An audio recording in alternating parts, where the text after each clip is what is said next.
जानु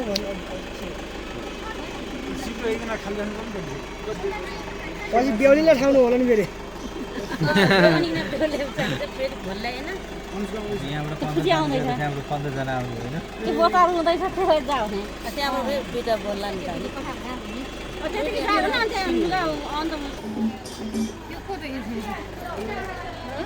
फुची खोइ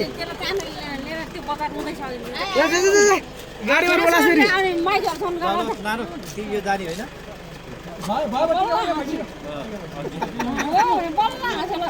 हाँस्नु परिहाल्यो नि अब